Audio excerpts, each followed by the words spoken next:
વડોદરા શહેર અને જિલ્લા વકફ ટ્રસ્ટીઓ, સામાજિક કાર્યકર્તાઓ અને યુવાનો માટે વિશેષ કાર્યક્રમનું આયોજન સગુણ હોલ ખાતે કરવામાં આવ્યું.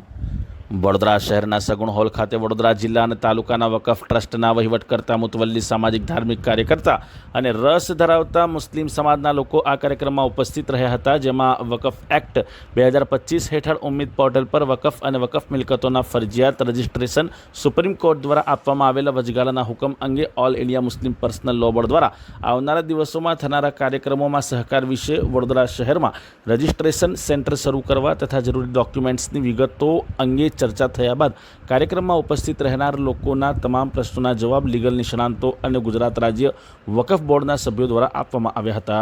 જમિયત ઉલમાએ હિન્દ વડોદરા મૌલાના અરશદ મદની, જમિયત ઉલમાએ હિન્દ વડોદરા મૌલાના મહેમૂદ મદની, જમાતે ઇસ્લામી હિન્દ વડોદરા તથા અન્ય મુસ્લિમ સંસ્થાઓના સહકાર સાથે આ કાર્યક્રમનું આયોજન કરવામાં આવ્યું હતું. આ કાર્યક્રમમાં All India Muslim Personal Law બોર્ડના સભ્ય મૌલાના મોહમ્મદ શફી મદની સાહબ, રાજસ્થાન હાઈકોર્ટના વકીલ અને APCRના પ્રમુખ સૈયદ સઆદત અલી, જમાતે ઇસ્લામી હિન્દના ગુજરાતના પ્રમુખ ડૉક્ટર મોહમ્મદ સલીમ પટીવાલા, અક્કલકુવામાં આવેલ GM વસ્તાનવી યુનિવર્સિટીના પ્રોફેસર ડૉક્ટર અકીલ અલી સૈયદ, નિઝાકે અવકાફના પ્રમુખ એડવોકેટ ઇકબાલ શેખ, ગુજરાત રાજ્ય વકફ બોર્ડના સભ્ય એડવોકેટ રણજીતસિંહ રાઠોડ, એડવોકેટ તોફીક વોરા તથા એડવોકેટ SM ઇન્દોરી સહિત મુસ્લિમ સમાજના લોકો મોટી સંખ્યામાં આ કાર્યક્રમમાં ઉપસ્થિત રહ્યા હતા. ये सब कुछ जो कुछ हो रहा है अल्लाह की तरफ शाखा है.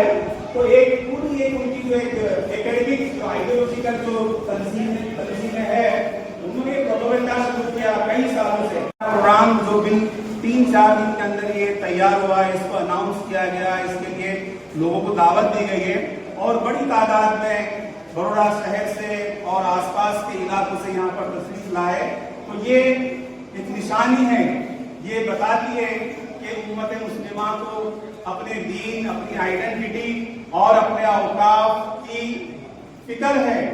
उसके लिए जो कुछ भी गाइडलाइन, जैसे इस मुल्क में all India Muslim personal law board है, जो एक यूनिवर्सल एक ऑर्गेनाइजेशन है, जहां पर सुन्नी, शिया, तबलीगी, देवबंदी अलग अलग इदारों के वहां पर नुमाइंदे हैं और वो वहां पर बैठकर क्या लाए अमल होगा हमारा, क्या हमारी लाइन ऑफ एक्शन होगी, वहां से मिली जुली, यानी उसमें एक सिंगल मुस्लिम ये नहीं कह सकता कि मैं इसको फॉलो नहीं करूंगा.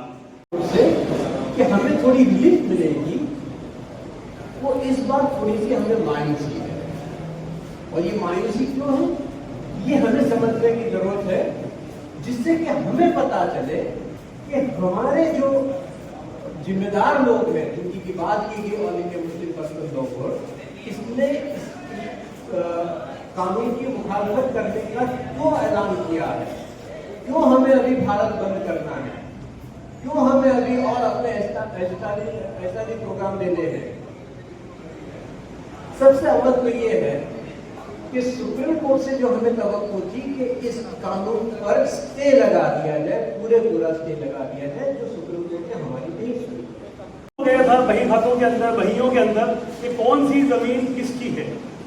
ये जमीन वक्फ की है, मस्जिद की है, खानका की है, बारगाह की है, करबला की है, मुसाफिर खाने की है, तमाम बातों पर कितनी है, ये उन रिकॉर्ड्स के अंदर लिखना शुरू हो गया. लगातार उन रिकॉर्डों में लिखा जा रहा था, क्योंकि देवस्थान की जमीनें और वक्फ की जमीनों को एक ही कैटेगरी में रखा गया है. दोनों को नाबालिग माना गया है. तो वो खुद उसके अपनी हिफाजत करने नहीं आ सकते. उनकी हिफाजत इसीलिए कहा कि वन से property is Waqf property is always property Waqf property. एक बार जो प्रॉपर्टी अल्लाह की राह में दे दी गई, वक्फ हो गई, वो हमेशा वक्फ है. आप इसका इस्तेमाल करें और ये हमेशा हमेशा हो, इसमें से विरासत को निकाल दिया जाए. ये हमेशा के लिए अल्लाह की मिल्कत हो गई, इसमें किसी की विरासत ना होगी. एक बार जो मिल्कत वक्फ हो गई, वो अल्लाह के नाम हो गई, वो और किसी के नाम नहीं जा सकती. तो ये जो बात थी हमारी शरीयत की बात थी, लेकिन 1995 के कानून में और इससे भी पहले के कानूनों में ये खामी थी कि इस मिल्कतों को, ऐसी वक्त मिल्कतों को बेचा जाता था जो शरीयत के खिलाफ था. तो ये अमेंडमेंट 2013 में आया और उस अमेंडमेंट के तहत 51A 51A के तहत ये प्रोहिबिट किया गया कि वक्त की मिलकत ना किसी तरह से बेची जा सकती है, न ट्रांसफर की जा सकती है, न एक्सचेंज की जा सकती है। वो प्रोहिबिट हो गई 30 नवंबर 2013 के दिन से। વક્ફ એમેન્ડમેન્ટ બિલ 2025 જે આ સરકાર લાવી છે અને લોકસભા અને રાજ્યસભામાં એને પાસ કરાવ્યું. મુસ્લિમ પર્સનલ લો બોર્ડના મેમ્બર તરીકે હું એમ કહું છું કે આ તો બિલ અમને માન્ય નથી. પણ જ્યારે પાસ થઈ ગયું છે તો અમે સુપ્રીમ કોર્ટમાં ગયા છીએ અને સુપ્રીમ કોર્ટે પણ એક એન્ટ્રીમ ઓર્ડર એનો આપી દીધો છે. એના છતાં પણ અમને સંતોષ નથી. એટલે અમે હજી પણ વક્ફના જે બીજો જે ઓર્ડર ફાઇનલ આવવાનો છે એ પહેલા અમે અમારી વાતો મૂકી રહ્યા છે કે આ બિલ જે ઘણી બધી વસ્તુ સુપ્રીમ કોર્ટે કરી છે, સારી કરી છે, પણ હજી કેટલીક એવી વસ્તુ છે જે ચિંતાજનક છે.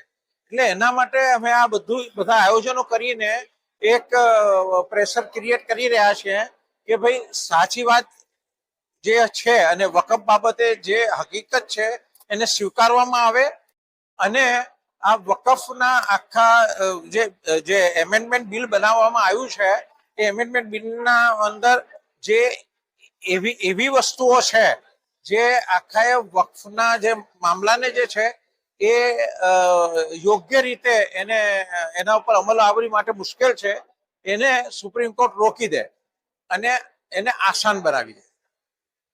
આજે અહીંયા વડોદરામાં વિવિધ તંજીમો દ્વારા વકફ ગાઈડન્સ સેલ અંતર્ગત આ કાર્યક્રમ રાખવામાં આવ્યો હતો. તેમાં ખાસ કરીને વકફ એમેન્ડમેન્ટ એક્ટ 2025 બાબતે નામદાર સુપ્રીમ કોર્ટે જે ઇન્ટરિમ હુકમ આપ્યું છે તે બાબતે ચર્ચા કરવામાં આવી અને વકફનું જે ઉમ્મીદ પોર્ટલ છે એમાં જે બધી જે વકફ ટ્રસ્ટો છે અને એમની જે મિલકતો છે એના એનરોલમેન્ટ માટે કે એની નોંધણી માટે એક અવેરનેસનું કાર્યક્રમ રાખવામાં આવ્યું હતું. જેમાં વડોદરા શહેર, વડોદરા જિલ્લા અને આસપાસના તાલુકામાંથી અહીંયા લોકો પધારેલા. અમદાવાદથી એડવોકેટ ઇકબાલ શેખ આવેલા, મોહમ્મદ સફી મદની સાહેબ જે દિલ્હીથી પધારેલા, સૈયદ સાદુલ્લાહ સાહેબ જે હતા રાજસ્થાન ગુજરાત હાઈકોર્ટના એડવોકેટ અને અન્ય મહાનુભાવો અહીંયા સરસ રીતે ઉમ્મીદ પોર્ટલ જે છે એના ઉપર રજીસ્ટ્રેશન કે નોંધણી કરાવવી ફરજિયાત છે, મેન્ડેટરી છે. ગુજરાત રાજ્ય વકફ બોર્ડ દ્વારા 30/11/2025 ની ડેડલાઇન આપવામાં આવી છે.